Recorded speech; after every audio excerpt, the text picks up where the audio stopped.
हाय, good morning, सत श्री अकाल, आदाब, नमस्कार, वणकम एंड राम राम भाइयों।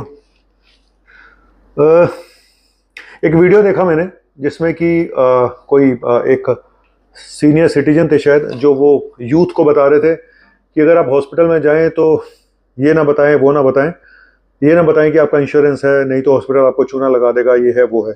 आज मैं कुछ बातें उसमें सही थी, कुछ बातों से मैं सहमत नहीं हूं। वो आज मैं आपको बताने आ रहा हूं कि आखिर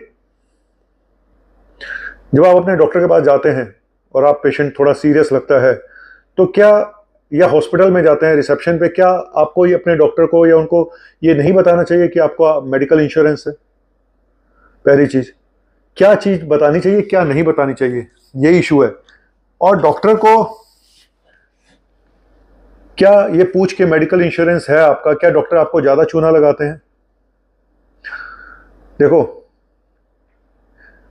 पहली चीज तो ये है कि जो छोटे हॉस्पिटल है, 20 बेड का 30 बेड का हॉस्पिटल है, वहां पे ज्यादातर जो बिलिंग होती है वो कुछ पार्ट हॉस्पिटल के हाथ में होता है, कुछ पार्ट डॉक्टर के हाथ में होता है।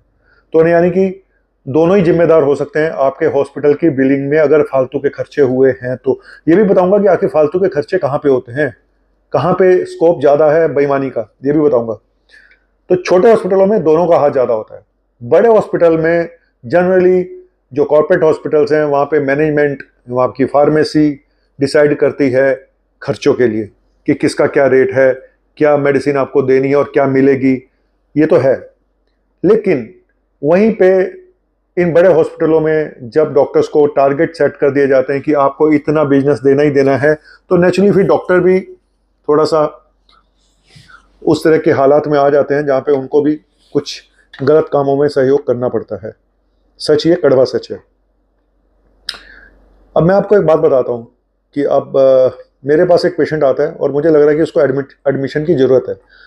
तो मेरा पहला सवाल यही होता है, चाहे वो उसको अच्छा लगे या बुरा लगे, कि आपका मेडिकल इंश्योरेंस तो नहीं है। उसका रीज़न बताता हूँ, क्यों पूछता हूँ मैं। अगर मुझे लगता है कि पेशेंट फाइनेंशियली बहुत ज़्यादा नहीं लग रहा है कि वो पेशेंट अफोर्ड कर पाएगा, मान लो 50-60 हज़ार रुपये का खर्चा आना है या 1 लाख का खर्चा आना है, ऐसा लगता है मोटा मोटा। अगर मुझे लगता है कि पेशेंट नहीं अफोर्ड कर पाएगा तो मैं उसको ऐसी जगह भेजूँ जहाँ पे उसका इलाज फ्री में हो जाए, स्पेशली गवर्नमेंट हॉस्पिटल में। अगर इसका मेडिक्लेम है 2-3 लाख का तो शायद हम इसका इलाज फ्री में हो जाएगा। तो ये पूछना इसलिए ज़रूरी होता है। दूसरा ये कि अब वो अगर मान लो नहीं भी है फाइनेंशियली, मान लो फाइनेंशियली वेल ऑफ है, वो अफोर्ड कर सकता है, ठीक है, तो वहाँ पे भी जो मेडिकल इंश्योरेंस है वो पूछना इसलिए पड़ता है कि अब हमने भेज दिया फलाने हॉस्पिटल पर, वहाँ जाके पेशेंट बता रहा है कि मेरा तो मेडिकल इंश्योरेंस है और इस फलानी कंपनी का है, और वो पैनल पे ही नहीं है, तो फिर मुसीबत, क्योंकि वहाँ पैनल ही नहीं है उसका।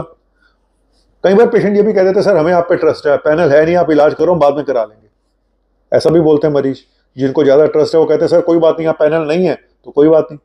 तो कुल मिला के ये पूछना कि आपका मेडिकल इंश्योरेंस है या नहीं है, ये कोई बुरी बात नहीं है, ऑथेंटिकली पूछना ही चाहिए। आपने मेडिकल इंश्योरेंस करा रखा है, वो कितने लाख का है, क्योंकि उसमें को पेमेंट भी देनी होती है। अगर एक ईमानदार डॉक्टर पूछता है आपसे आपके भले के लिए तो इसमें कोई गलत नहीं है। लेकिन यहाँ पे सवाल आता है, अगर गलत नीयत से पूछा जाए तो फिर क्या प्रॉब्लम्स हैं? देखो, एक चीज़ और बता दूं, ज़्यादातर हॉस्पिटलों में मेडिकल इंश्योरेंस के रेट अलग होते हैं, कम होते हैं, रूम रेंट कम होते हैं, विजिटिंग चार्जेस कम होते हैं इंश्योरेंस वाले पेशेंट के। कैश वाले पेशेंट के ज़्यादा रेट होते हैं, ये भी एक प्रॉब्लम है। अगर आप कैश के पेशेंट हो तो आप सोचिए, अगर कॉर्पोरेट हॉस्पिटल में फंस गए तो आपका बिल कई गुना ज़्यादा बनेगा अगर आप कैश के पेशेंट हो।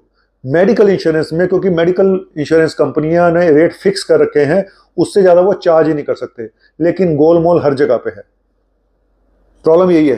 तो वो उल्टे सीधे ढंग से निकाल लेते हैं कहीं कुछ हॉस्पिटल, मैं सबकी बात नहीं कर रहा हूँ, फिर बोल रहा हूँ मैं सबकी बात नहीं कर रहा हूँ, वो फार्मेसी के थ्रू निकाल लेते हैं। वो इंजेक्शन 500 रुपये वाला 5,000 रुपये का लिख देगा, वहां से निकल आएगा उसका पैसा। और ये जो इंजेक्शन लिखे जाते हैं महंगी एमआरपी वाले, अब मैंने एक बार डॉक्टर से बात करी, मैंने कहा सर आपने चैरिटेबल नाम का हॉस्पिटल खोला हुआ है, ये इतना कॉर्पोरेट हॉस्पिटल चैरिटेबल लिखा हुआ है, इसमें चैरिटी क्या है? आप भी तो वही काम कर रहे हो जो बाकी हॉस्पिटल कर रहे हैं। कहते नहीं जी हमारे बेड के रेट देखो, फलाना देखो। मैंने कहा तो दवाइयों का देखो। मैंने कहा आप जो इंजेक्शन लिख रहे हो यही 500 का था, आप 5000 का लिख रहे हो। कहता जी हम डिसाइड नहीं करते, हम तो इंजेक्शन लिख देते हैं, बाकी तो वो जाने, हमारा जो मैनेजमेंट है वो देते हैं, उनकी मर्जी चलती है, हमारा कुछ नहीं चलता। तो ये एक प्रॉब्लम है कि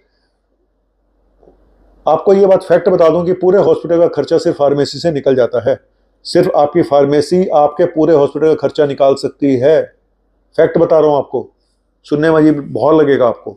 इसलिए मेडिकल फार्मेसी के ठेके लाखों में जाते हैं। छोटा मोटा हॉस्पिटल भी लाखों रुपए लेता है महीने के, इनसे जो ठेके पे दे दी जाती हैं किसी को भी फार्मेसी। नेक्सस सब जगह पे है, नेक्सस हर जगह पे है। और मुझे ऐसा लगता है कुछ जगहों पे कॉर्पोरेट का नहीं बोल रहा हूं मैं, कुछ हॉस्पिटल्स में मुझे ये नेक्सस लैब और फार्मा में भी दिखाई देता है।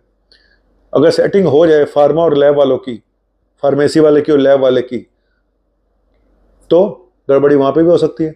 अब लैब वाले ने दे दिया आपका एल्ब्यूमिन लो है 2.3, तो आप डॉक्टर क्या बोलेगा? भाई एल्ब्यूमिन चढ़ा दो इसको। एल्ब्यूमिन कितने का आता है? 7000 रुपए का। रोज एल्ब्यूमिन लगवाए जाओ, 5-7 दिन लगवा दिया। अब उसकी रिपोर्ट ही अगर गलत थी, 2.3 नहीं था, उसका 3 था सपोज, और एल्ब्यूमिन की रिपोर्ट में वेरिएशन बहुत ज्यादा आता है, ये मैं पहले बता दूं आपको। एल्ब्यूमिन की रिपोर्ट में बहुत वेरिएशन होता है प्रोटीन की। जब आप 3 लैब से कराओगे, आप बहुत अच्छी लैब से करा के देखो तो आपको समझ में आएगा कि लैब की कितना प्रॉब्लम आती है रिपोर्ट्स में। तो यही मैं कह रहा हूं कि अगर उसका एल्ब्यूमिन 3 है सपोज, तो उसको जरूरत नहीं थी एल्ब्यूमिन लगवाने की इंजेक्शन। उसके 7000 रुपए के हिसाब से 35-40 हजार रुपए बच जाते हैं। लेकिन यहाँ पे अगर गलत रिपोर्टिंग हुई है तो प्रॉब्लम। अगर गलत रिपोर्टिंग और सेटिंग है आपस में कि भाई इसकी रिपोर्ट ऐसी दे दो। डेंगू के टाइम पे ऐसा होता है कुछ जगहों पे, कुछ हॉस्पिटल में, जहाँ प्लेटलेट काउंट की रिपोर्ट इस तरह से दी जाती है कि पेशेंट की 2-4 दिन और फालतू रखना पड़ जाए, उसको रख लो। मैं फैक्ट बता रहा हूँ ये, मैंने, अब मैं नाम किसी का नहीं ले सकता हूँ, लेकिन मैंने बहुत पहले ये सब देखा है अपनी आंखों से, है ना। नाम मैं बता नहीं सकता हूँ ना। और कुछ देखो, करप्शन हर जगह पे है। कोई भी ऐसी चीज नहीं है, ऐसी जगह नहीं है जहाँ पे करप्शन ना हो। चाहे वो मेडिकल फील्ड हो, चाहे वो कोई भी फील्ड लगा लो आप, एक भी फील्ड बता दो जहाँ पे करप्शन ना हो। नीचे से लेकर ऊपर तक हर जगह करप्शन है। मैं डॉक्टर हूं इसलिए मैं मेडिकल फील्ड की बात करता हूं, है ना। और तो बस मुद्दा यह है कि क्या आपको मेडिकल इंश्योरेंस बताना है जाके, नहीं बताना है, बिल्कुल बताना चाहिए। लेकिन यहीं पे सवाल पैदा होता है आपसे पूछने वाले का कि उसकी नीयत क्या है। सारा चीज नीयत के ऊपर है, नीयत के ऊपर। डॉक्टर की नीयत ठीक है या नहीं है, हॉस्पिटल की नीयत कैसी है पता नहीं। कॉर्पोरेट के अलग पंगे हैं, सरकारी हॉस्पिटल के अलग पंगे हैं, छोटे हॉस्पिटलों के अलग पंगे हैं। फिर भी मुझे ऐसा लगता है, मैं आज भी बोलूंगा कि अगर आपको छोटी मोटी प्रॉब्लम है, आप कॉर्पोरेट हॉस्पिटल मत जाइए। मैं बताता हूं इसलिए क्योंकि आप बिना बात के, आपका 3 लाख का इंश्योरेंस है सर, छोटी मोटी प्रॉब्लम है कि छोटे हॉस्पिटल में जाओगे तो आपका अगर बिल 30-40 हजार रुपए बनेगा, वहां आपका बिल बनेगा 1.5-2 लाख रुपए का, छोटी प्रॉब्लम के लिए भी, और आपका इंश्योरेंस खत्म। एक गरीब आदमी, लोअर मिडिल क्लास या मिडिल क्लास, जिसने 3 लाख का इंश्योरेंस करा रखा, उसकी छोटी सी बीमारी में 1.5 लाख रुपए खर्च हो जाता है। आप सोचिए। तो फालतू इंश्योरेंस कराने का मतलब ये नहीं होता कि उड़ा दो। और कॉर्पोरेट हॉस्पिटल में यही होता है। आपके गैस्ट्रोएंटाइटिस के केस में भी 1 लाख रुपए का बिल बन जाता है, जो कि हार्डली 30-40 हजार रुपए का बिल बनना चाहिए। अब कैसे बनता है वो मैं ऑलरेडी आपको बता चुका हूं। तो वड्डे लोग वड्डी गल्ला।